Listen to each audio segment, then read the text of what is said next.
Hey,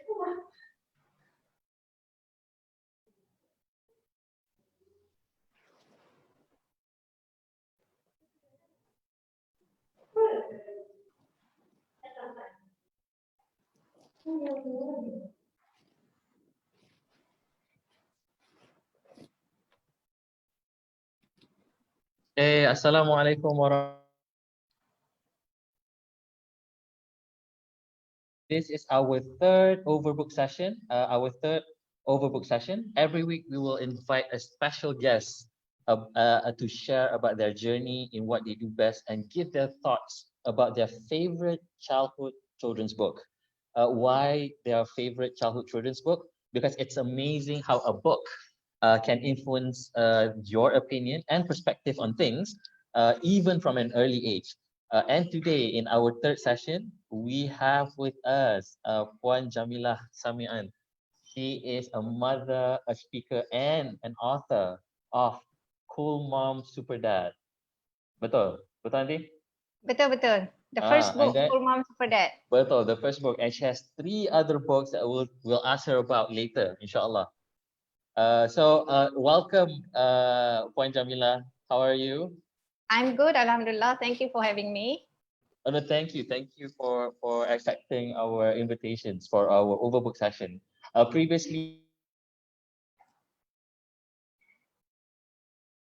Malaysian storyteller. Our second session, we had Mr. Aryo from Indonesia. And today we have an author with us, Alhamdulillah. So I think can we start the session? Yes, please. Yeah. Yes. So first and foremost, can we know more about your background, Puan? Well, what would you like to know about me? Actually, I grew up. I grew up in a village in Batu Pahat, Johor, to a very modest family. Right. You could say poor family. So my mom was a homemaker and my dad was a bus driver. I have 2 brothers and 2 sisters. And Alhamdulillah, academically, we all did well, thanks to the sacrifices and the determination of our parents. And yeah, Alhamdulillah. So I did well in school. So in 1979, 1980, actually, I did my Form 5 exam. You don't have it. You don't have the same exam these days in Malaysia. It's called MCE, the last English medium exam for Form 5. Yes, in those era, almost a bygone era. I got a scholarship and I went abroad and I came home with a degree in computer science and math, right? Computer science? Yes, computer science and math. Very little to do with writing. But I have always loved writing. Exactly. I've always loved writing, yes, yeah. So much so that at that time it was not that famous, kan? Puan Jamilah, computer science. Computer science back then it was not famous, and it's very rare for people to take computer science.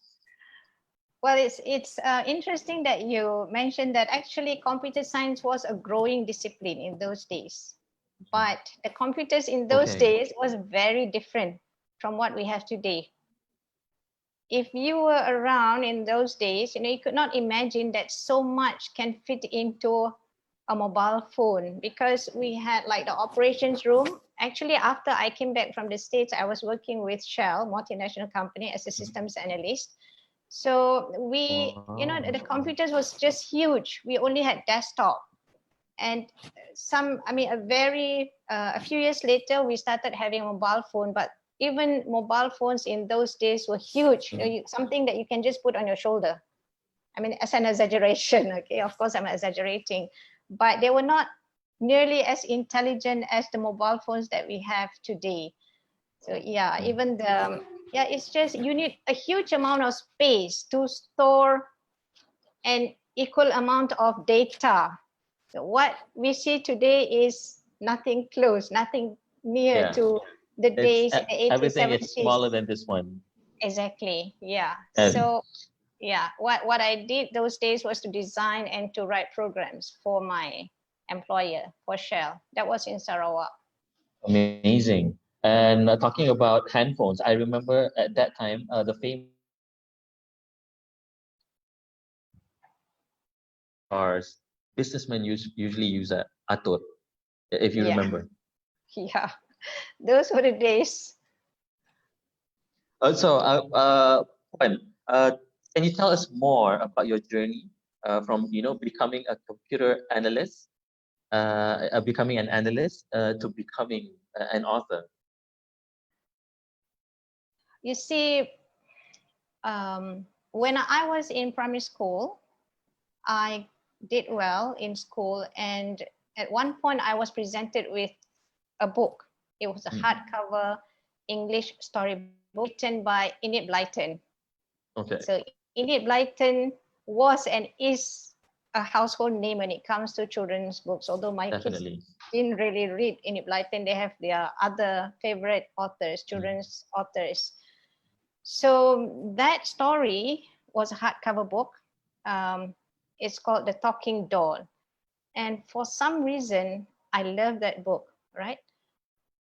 I believe that was the moment when English, love for language was planted in me. The seed of an idea of a liking, I would say. Maybe you can call it a warm up.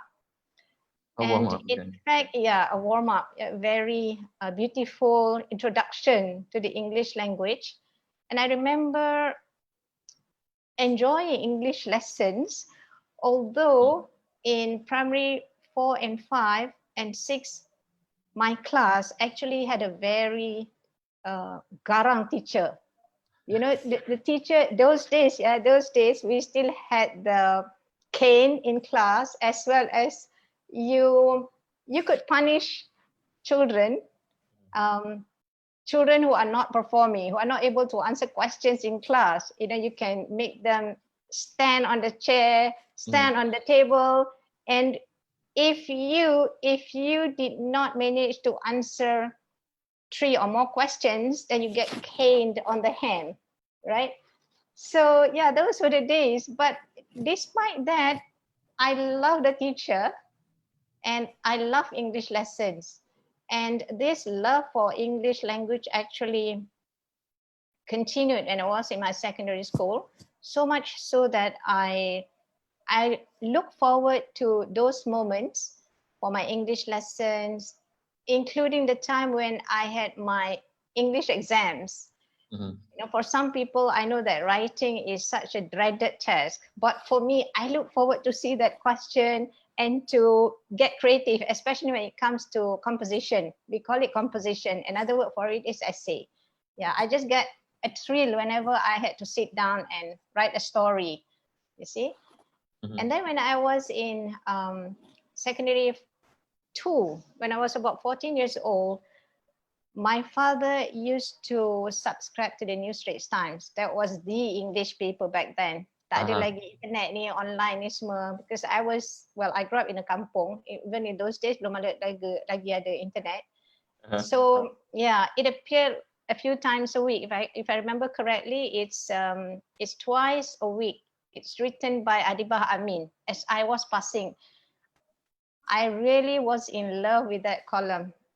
Because every time I read her words, it's like, you know, she has that really unique way of writing.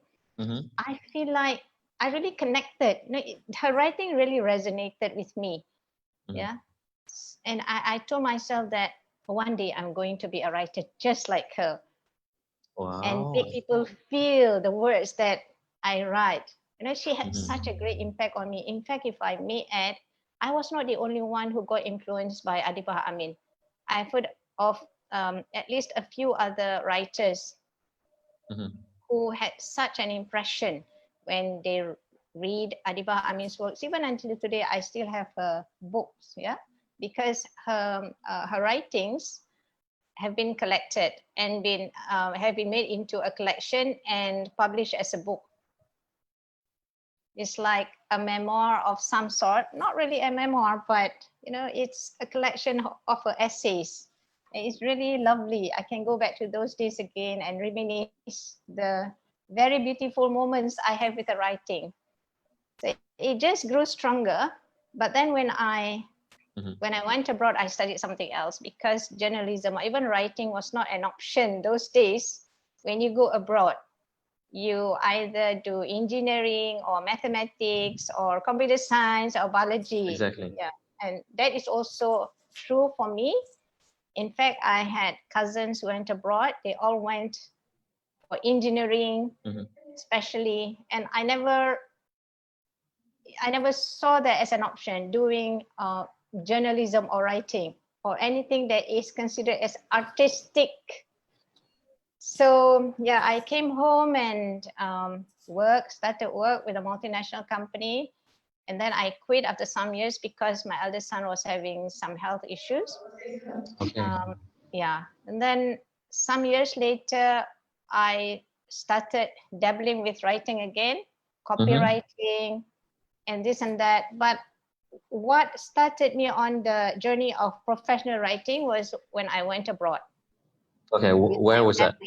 Yeah, that was in Muscat, Oman, because my husband got a job. Yeah, secured a job with a multinational company there. So the whole family had to relocate.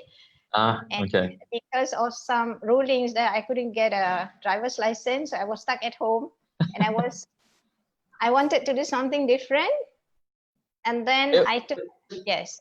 It was a blessing though. You got stuck at home.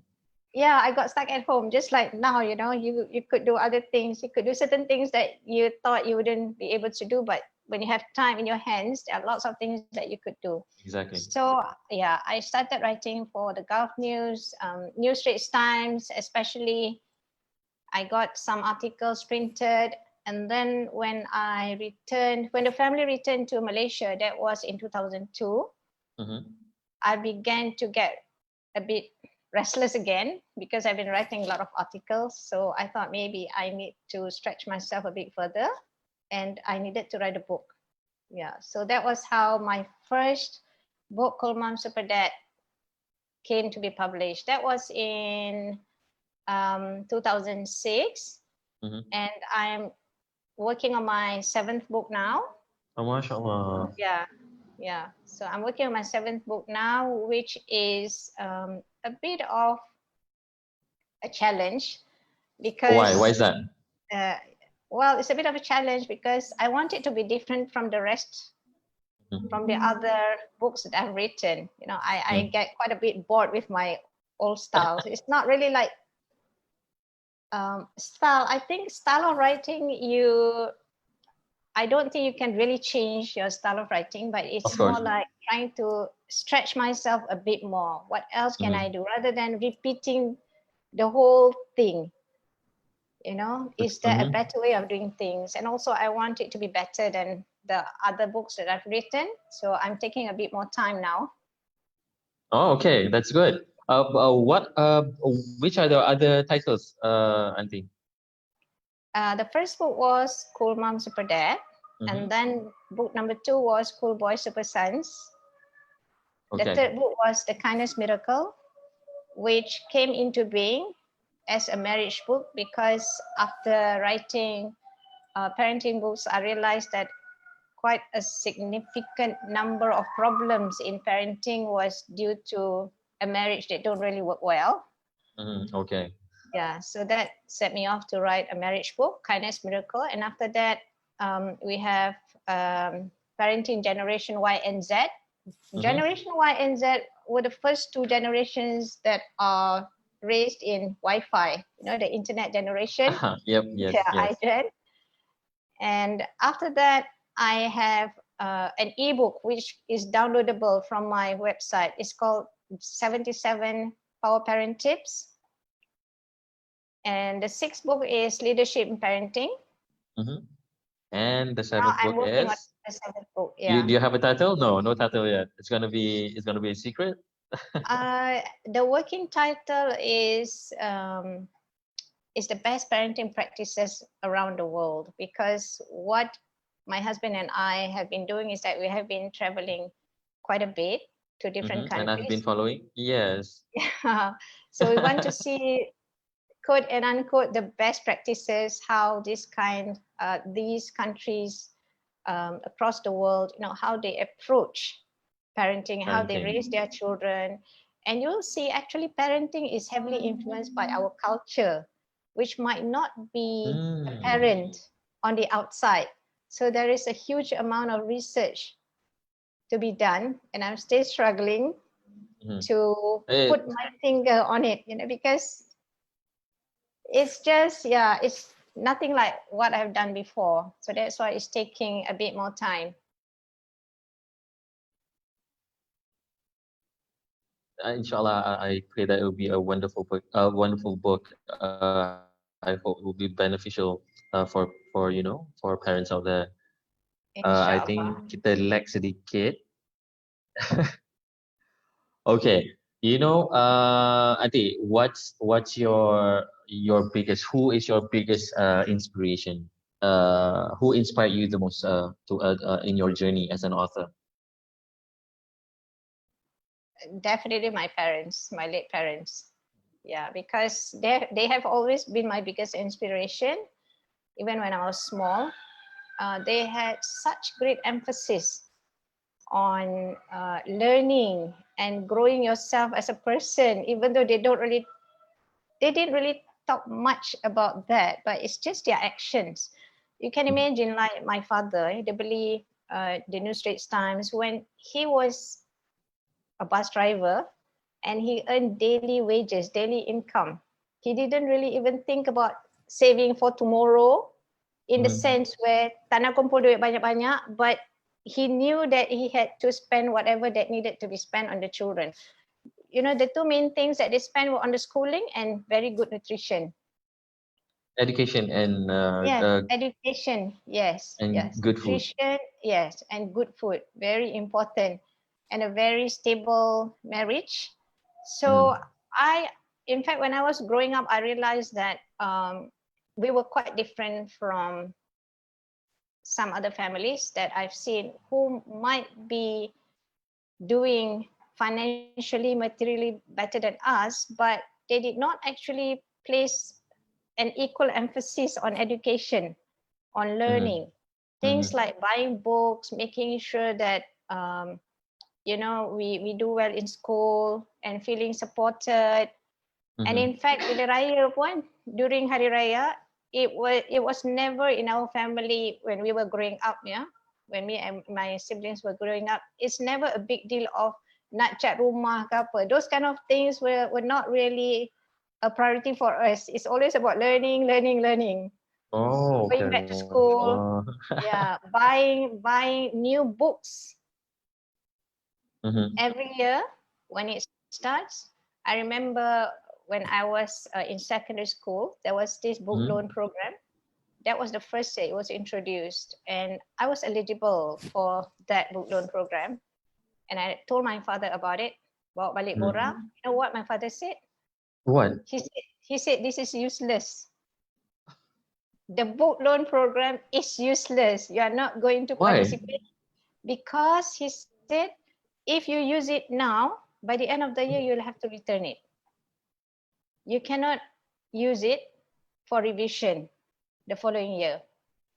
The other reason, he said, is that if you do not get new books, suppose you get the book loan, but then it's used books. Maybe those books are already defaced, people already scribble on it, it's useless. So he always wanted new books for his children.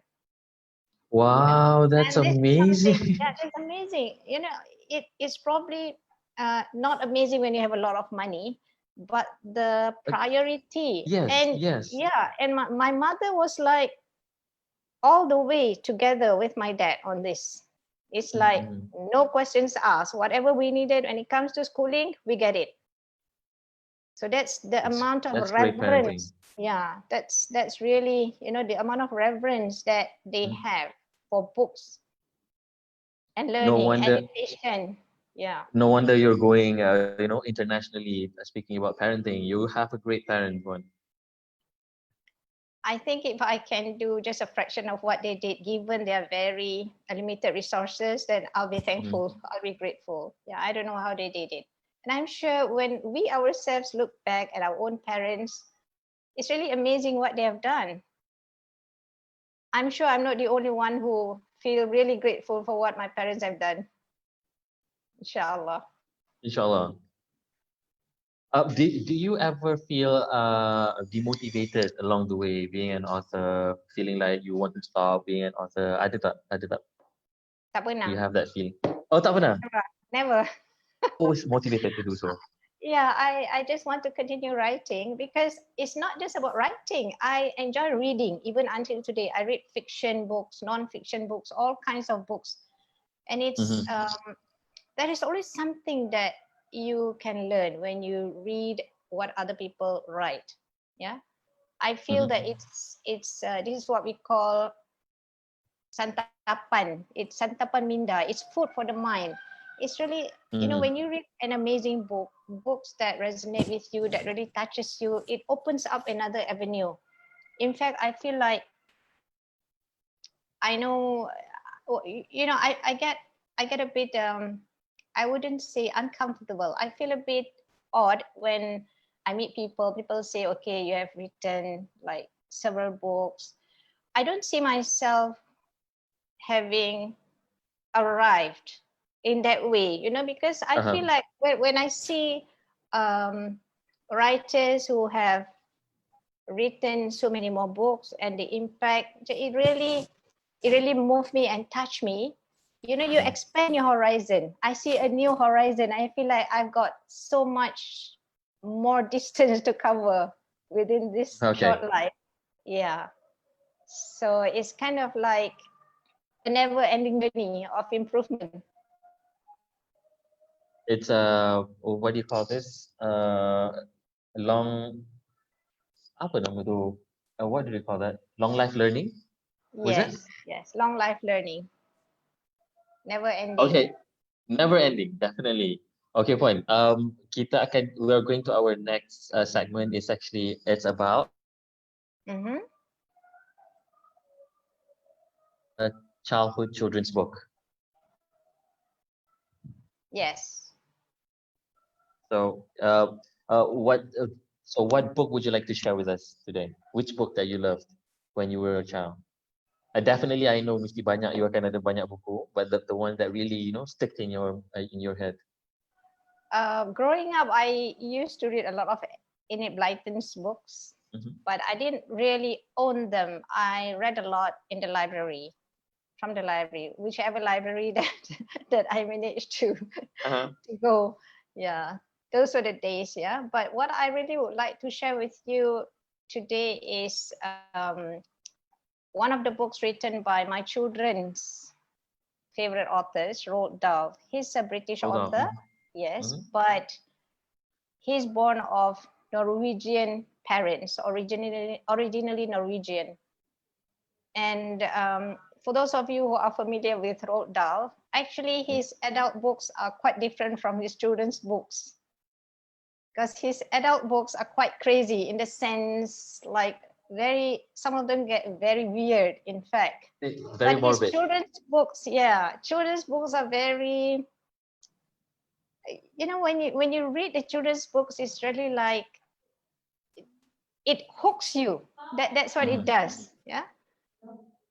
Let me give you an example. The story of James and the Giant Peach. This is one of the favorite stories that my children just love to read. I've read this Uh-huh. book many, many times to my kids. In fact, I began reading to my children when they are just like below 2 years old, when they're still breastfeeding. Mm. Uh-huh. Yes, yeah. I don't read to them when they are. I don't start when they're already bigger. I start when I'm breastfeeding. So you might think, it's just too small. No, no, no. I feel that it's never too early to start. Mhm. So this story, James and the Giant Peach, is about an orphan, yeah, who had been entrusted to live with his two cruel aunts who actually abused him and treated him like a slave. So they did not um, take care of him as they should have been. But Mhm. what happened was that he got some marbles that magically transformed into animals. And Wow. yes, and they all, what one of the marbles actually transformed into a giant peach. Yeah. So there's a lot of kind of magic there, which, I mean, for children is imagination, right? Yes, exactly. Yeah. Betul. But the theme is actually about good triumphing over evil. It's a very Mhm. yeah, it's an interesting story, because at the end of the day, I think when we talk about children's books, it's always about values. And children, I feel, they need to know that no matter how bad the situation is in their life, or even, you know, when they see what's happening around them, they need to have a sense of hope that eventually things will work out somehow with Mhm. God's help. Inshallah, there's a bigger plan for everything. So Of course. I think it's not just about the joy of reading, it's the sense of belief in children.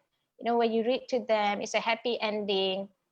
Mhm. Along the way, you know, the two aunties, they got to a very, what, how do I say, they were no more, put it that way, you know. So James was free as an orphan, and then Mhm. he traveled with his friends. And not only that, it's about how James carried himself. Yeah, this character called Mhm. James, he's just a boy, but he is wise and mature beyond his years.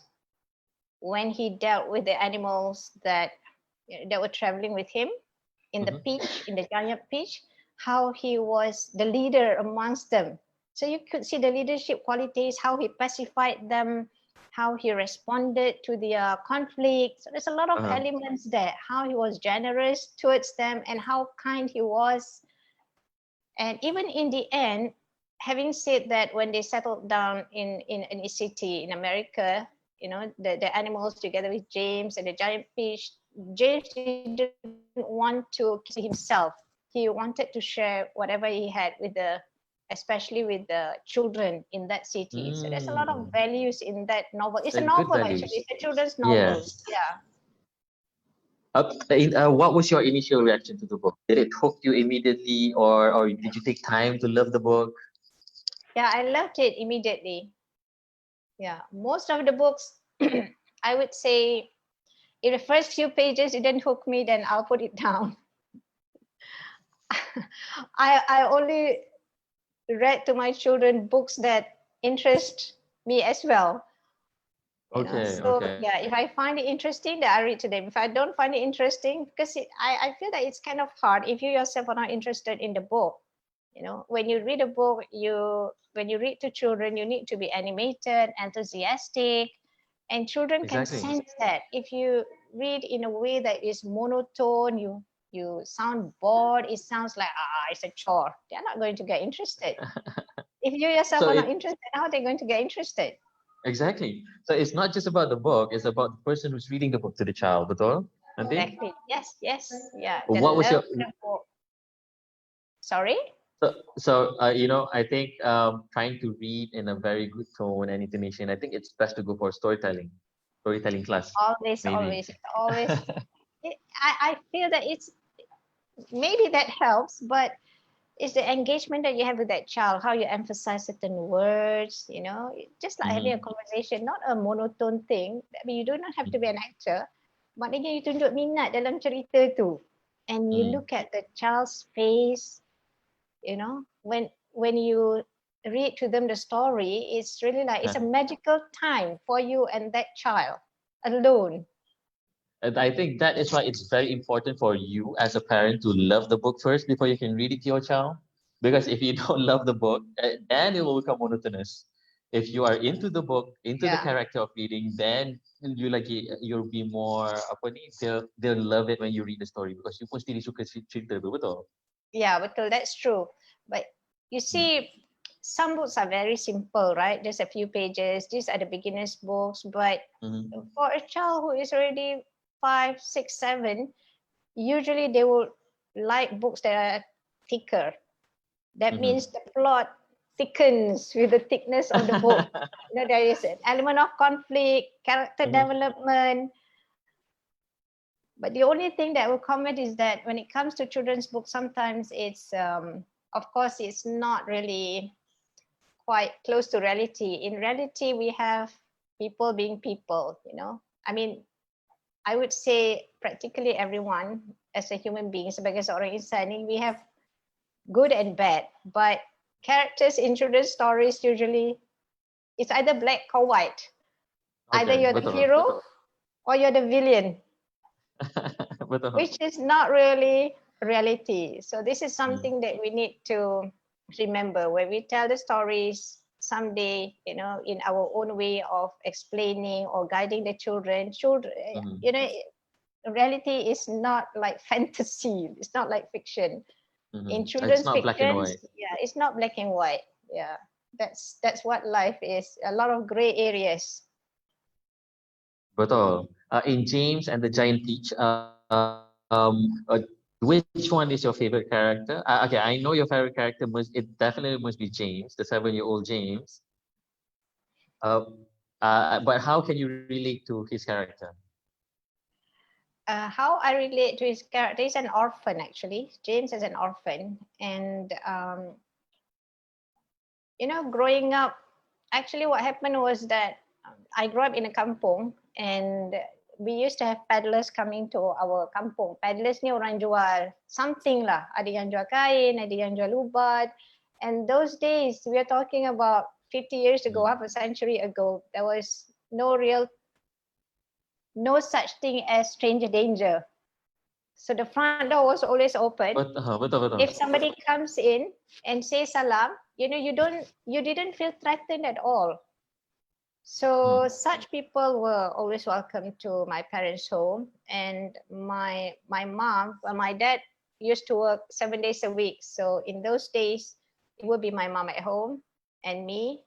And my mom would always say, get some water, pergi ambil air. That was always the thing that she asked me to do whenever we had a peddler coming by to sell their wares. And I remember this moment particularly well when there was this lady.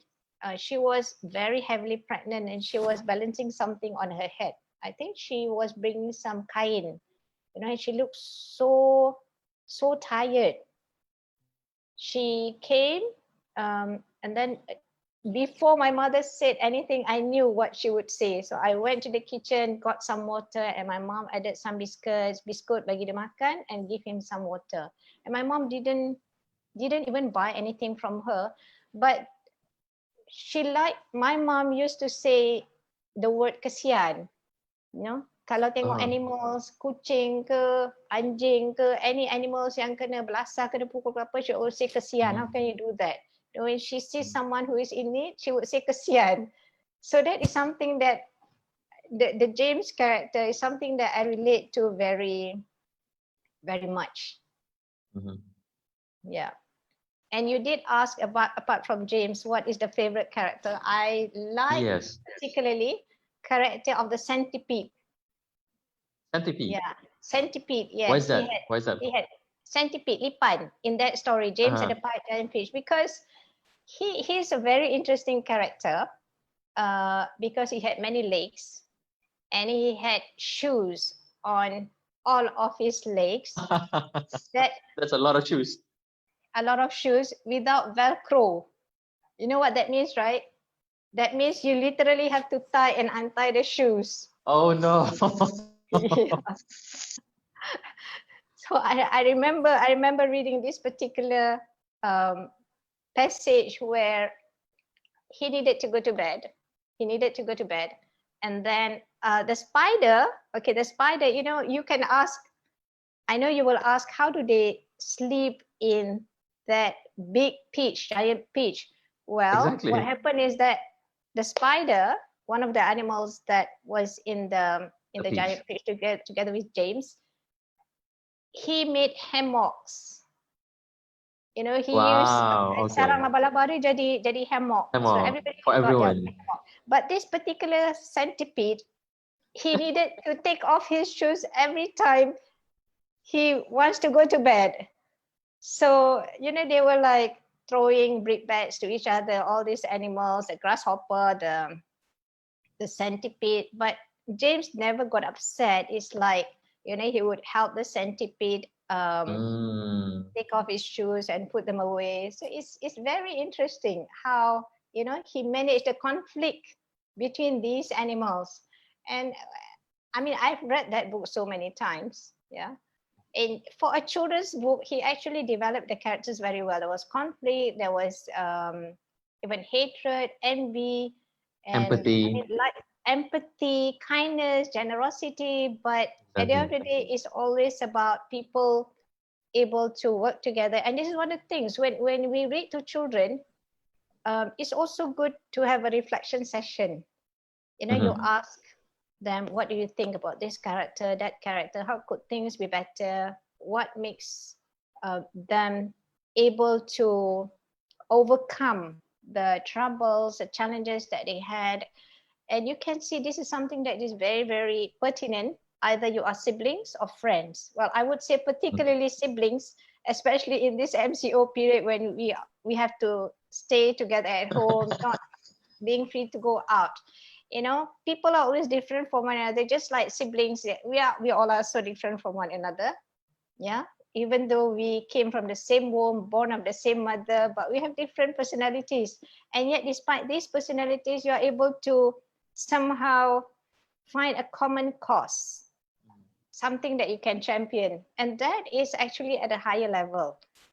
Your differences too is at a lower level. When you acknowledge that you can agree to disagree, but then you keep your sight on the common goal that you cannot achieve unless you work together as a group. This is what we call in psychology superordinate goals. Superordinate means Superordinate goals. Superordinate goals. You can only realize those goals if you were to work together as a team. So it's a very, it's a very how shall I say? It's a very strong theme in the story. Basically, it's if I could put it simply, it's if you have a bigger goal, so the goal is to is to have harmony. So whatever you do at a lower level, make sure the common goal is we keep the harmony intact. Yes. Yeah. There is no such thing as agreeing to everything. Agreeing with everybody on everything, but at least you need to respect one another. And okay, there will always be things that you tak setuju, kan? But having said that, if we don't work together, then it's a loss for everybody. There is no way you could achieve something. And in this case, actually, it's just survival. Because they were thrown into the sea. Yeah, it's just survival. The giant peach. Yes, a giant peach. One of the animals that were in there actually was an earthworm. I mean, you begin to think, what can an earthworm do? What can an earthworm do? But in the story, actually, there was this part where the earthworm was the turning point where they were able to save themselves from the sea, because they had the James and the giant peach and the animals, they were in the peach and they roll over into the sea. And the question is, how do you get out from the big ocean back to land, right? Exactly. And yeah, so James had this idea. When he went up, he saw that there were seagulls, right? There were seagulls in the sky. And he said, perhaps if you could get Miss Spider to buat benang with her yarn, with the spider web too, and then we can trap the seagulls one by one until it creates enough lift. Oh, amazing. Yeah, but in the first place, how do you attract the seagulls to the beach? Well, we use the earthworms. Exactly. So, that was the only, they literally did that in the story. So some of the animals actually had to lift up the worm so that, it can be seen by the seagulls. And then just before the seagulls bite the earthworm, they would pull the earthworm in, and then some of the other animals would just put the string, the spider web too, on the neck of the seagulls, just enough to trap. Of course, practically you would say, how can that be done? But again, it's a children's story, and it's believable for children. It's believable. So Of that's course. how, yeah, that's It's also another lesson, that you can be weak, seen weak, but creative actually, creative exactly. thinking. Yes, creative thinking, as well as the weakness of the earthworm was his greatest strength, put it that way. Allah Maha Besar. Betul, betul. Yeah, How do you feel something about the ending? Anything that how do you feel about the ending of the story? Anything that will you change, or would you um, want it to be any different? the What you like or did ending, not like about the yeah, ending? the ending, I would say it's, well, I'm not the author myself, so it's kind of like, it's kind of difficult for me to suggest an alternative ending, because Mm. writing fiction is very, very hard, especially when you write children's fiction. Some people think, oh, children's books senang nak tulis. I don't think so. It's really hard, because if a child doesn't like a book, that child doesn't like a book, and you really have got to think of ways to sustain that interest. Mm. The ending is, they managed to land. They managed to land in a city, and then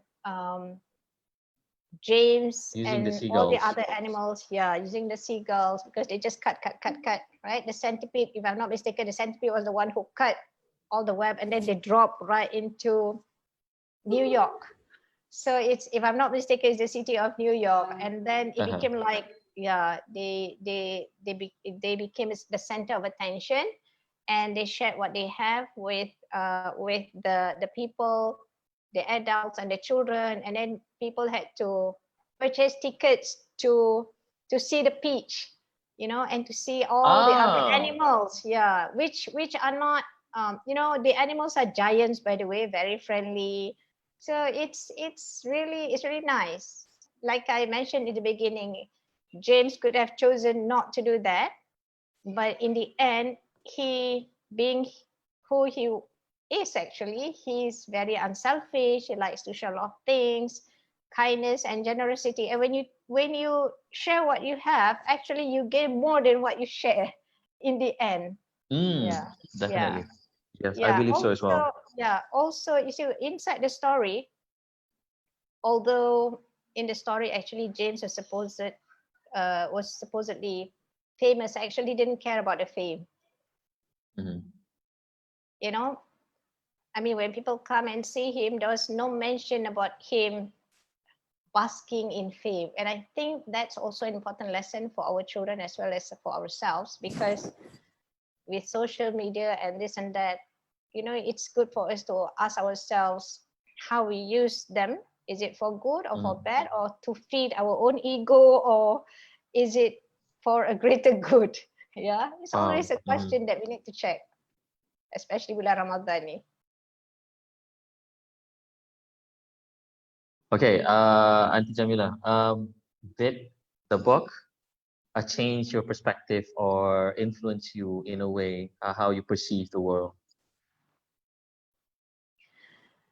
Um, One of the things is that I feel like we have to respect children when we deal with Mm. them. Mm, When I look at, especially people who write children's books, people who write Mhm. children's books, children's authors, there's a lot of effort that goes into it. And that is why they have a lot of respect for children's intelligence, children's character development. Mhm. And when you raise children, it's not just about feeding them. Of course, good nutrition is key as Key. well. You need to provide them with good food, but it's also about what you feed their minds, and it's always Mhm. back to character development. Mhm. Whether children see themselves as good persons or bad persons. I think when we tell stories to children, we play a role to that, and don't take it lightly.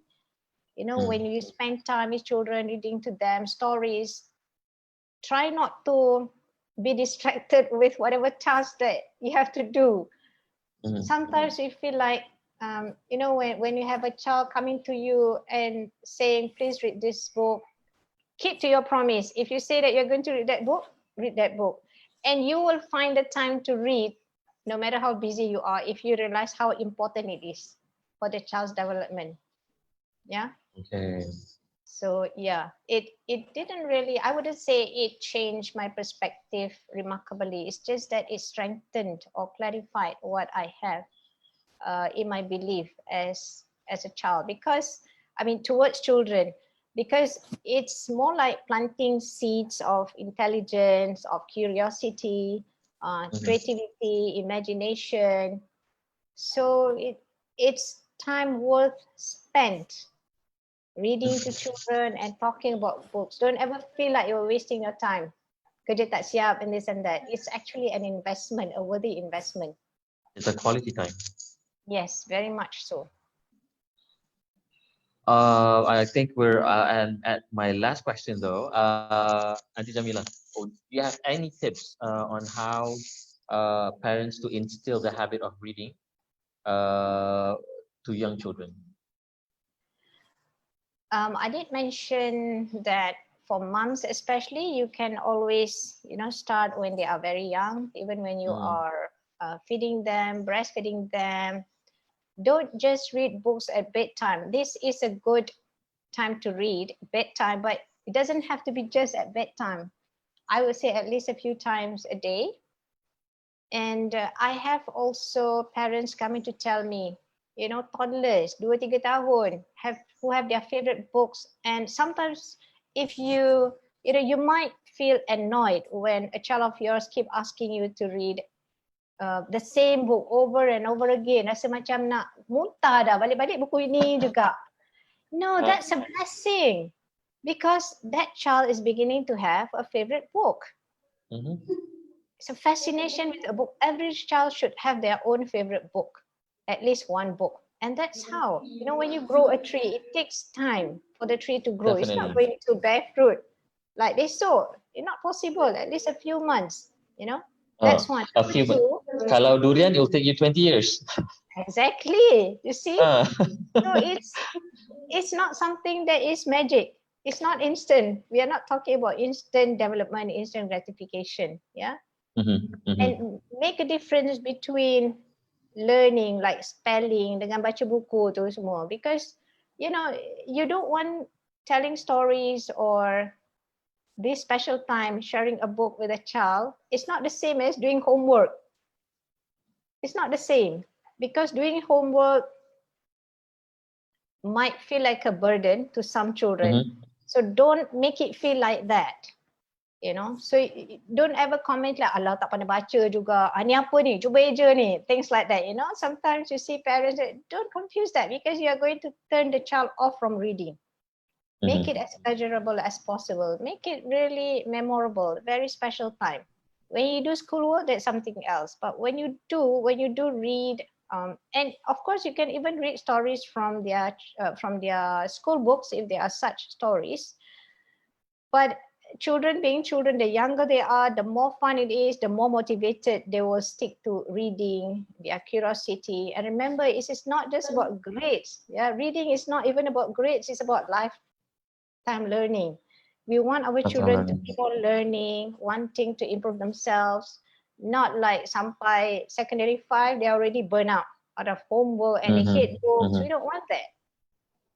There's no such thing as you are good enough when it comes to learning. It's always about expanding your horizon and seeing that, for whatever time I've left, then you have to keep stretching yourself. That's part of the joy in life, and it's a great source of joy and meaning, I would say.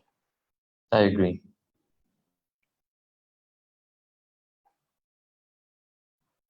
Instant, but I think parents need to be constant. Yes, consistency is very, very important. Yes, very important. Keeping it up, no matter how busy you are. In fact, when you have a journey, this is something I used to do when my kids were growing up as well. Nak balik kampung, my husband and I would do is we would do a book shopping, beli buku, whatever books that they wanted. Of course, kena screen lah dulu kan. Nak beli itu, you still have to screen juga. Then after that, the journey home, they will not even fight. They will end up reading the books that they have just bought. It's amazing. It's a very quiet journey. Can be 3-4 hours. Serene. Yeah, very serene. Yeah. Yeah, so Okay, many so ways, so many ways. Yeah. In fact, one of the tips, shopping, yeah, book shopping. yeah, book shopping. The other thing is there are also ebooks, but the downside of ebooks is that you cannot hold the book. Mhm. Personally, to me, I always prefer books that you can hold, but I do understand that these days with our limitation of the size of the house, and you can only have so many books at home. Yes, So there's totally no harm understand. kalau rumah dah penuh. In fact, even my house pun dah banyak sangat buku. I'll give away. I've been giving away regularly books. Yeah. Mhm. Then you can supplement with ebooks, even for children. Yeah. There Mhm. are free ebooks. For instance, Oxford Owl, oxfordowl.com. They do have free ebooks, and that is good for reading as well. They have Oxford Owl. different. Yes, oxfordowl.com. You can just register for free. There are Mhm. different books. For me, I still read to, I mean, my kids are already grown up. I still read to my grandchildren, although they are not in Malaysia. I've got Mhm. 4 kids, yeah, 4 grandkids, six Alhamdulillah. children, yeah, 6 children and 6 grandchildren. But the grandchildren, Inshallah. 4 of them are abroad. So what we do is during Zoom session, we take turns to read. Either they read, Wow, that's a great idea. yeah, yeah. We have a regular reading session where each of the child will tell stories or read books to their cousins, to their uncles and aunts, and then to umi to ayah also read to them, and they look forward to this. This is one of the tips that I want to share with you because Mhm. you see, when you are apart, when you are physically apart, and you have like grandchildren, sometimes you end up talking just to their parents, and the grandchildren are lost. And I feel like the cousins, yeah, my grandchildren, they are cousins to each other. They need to connect with one another.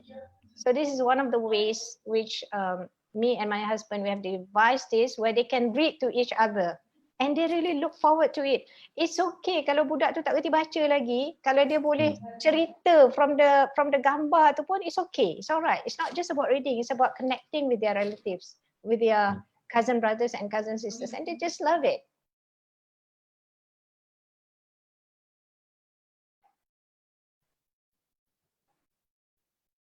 Sorry, Auntie, it's a bit laggy. Yeah, yeah. Oh, so where can I find all these tips again? Do you have Um, any websites or do you have any personal website that I can go for us to look at tips, parenting tips, you can reading go to about reading my books? you can go to my website coolmomsuperdad.com, Ah, okay. coolmomsuperdad.com, and there are lots of parenting tips there as well as on reading. In fact, I have other tips, for instance, like bullying. Banyak lah, a lot. There are hundreds of articles there, short articles especially. Definitely, I'll write this down in the comments later, inshallah, to be, for reference for parents, inshallah. Inshallah. Yep. Auntie, before we end our session, do you have any announcement to make other than your new book? I have an ongoing sale, MCO/Ramadan sale. It's there's a special discount that's available for all of my books. In fact, all the books have been translated into Malay, right, except for the last book, Leadership in Parenting. So there are 9 titles. You can order them. You can call, you can WhatsApp at 012-201-5352. We have a special discount that's... Again? What? Sorry? The phone number ke? Yeah. 012 Mm-hmm. 201 Okay. 5352. Okay. Yeah, we have a 25% off ongoing until the MCO is over. Okay. On all So books. on all books. So that would be until 9th of June. Yes. Yeah.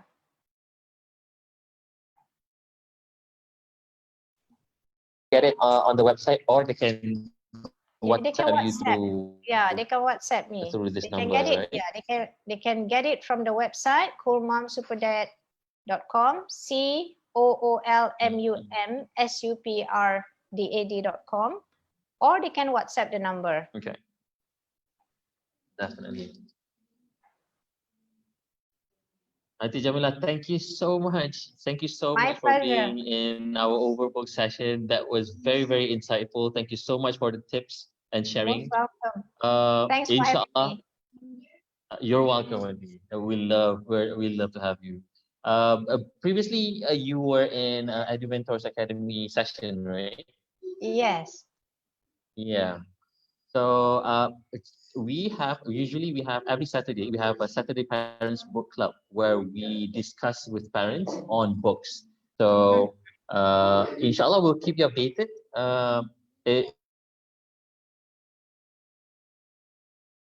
FB where we discuss amongst parents about books. Last week it was pop-up book. You share about your favorite pop-up book.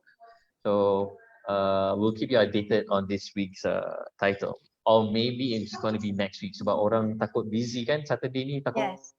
Betul. orang Nak busy raya. preparing for Raya kan. Betul, betul. So I'll update you inshallah. Again, Yeah. I think thank you so much for being in our Most Overbook welcome. session. Inshallah, if we have other sessions, we definitely wanna keep you updated. Mana tahu kita panggil Sure you for thing. another session about your book pula. Maybe inshallah. Inshallah. Inshallah. Oh, okay, Auntie. My regards to Uncle Fakri as well. All right then. Assalamualaikum. Waalaikumsalam. Bye.